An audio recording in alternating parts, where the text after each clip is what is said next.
ഓം മുരുകായ നമ. ഇന്ന് നവംബർ 24 മേൽപ്പത്തൂർ ദിനമായി ആചരിക്കുന്നു.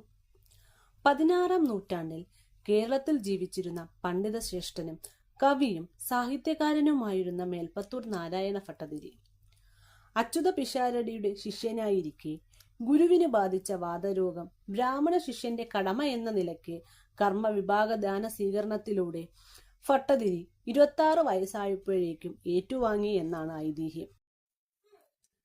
വാതരോഗത്താൽ കഷ്ടപ്പാട് അനുഭവിച്ചിരുന്ന മേൽപ്പത്തൂരിന് പണ്ഡിതനും കവിയുമായ എഴുത്തച്ഛൻ പ്രതിവിധിയായി മീൻ തൊട്ടു കൂട്ടുക എന്ന ഉപദേശം നൽകി.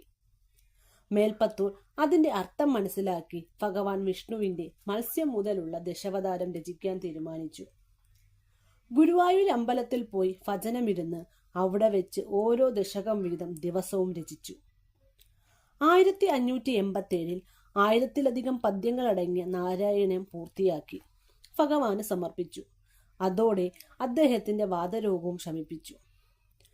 1034 ശ്ലോകങ്ങളാണ് നാരായണത്തിൽ ഉള്ളത്. ഭാഗവത പുരാണത്തിലെ 18,000 ശ്ലോകങ്ങളുടെ ചുരുക്കരൂപം നാരായണീയം നൽകുന്നു. 100-ാം ദശകത്തിൽ മഹാവിഷ്ണുവിന്റെ പാദം മുതൽ ശിരസ് വരെയുള്ള രൂപത്തിന്റെ വർണ്ണന നൽകുന്നു. ഇതിനെ കേശാദിപാദ വർണ്ണന എന്ന് പറയപ്പെടുന്നു.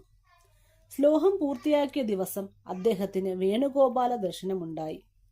നാരായണീയം പാരായണം ചെയ്യുന്നത് രോഗദുരിതങ്ങൾ ശമിപ്പിക്കുന്നതിന് അത്യുത്തമം എന്നാണ് സങ്കല്പം.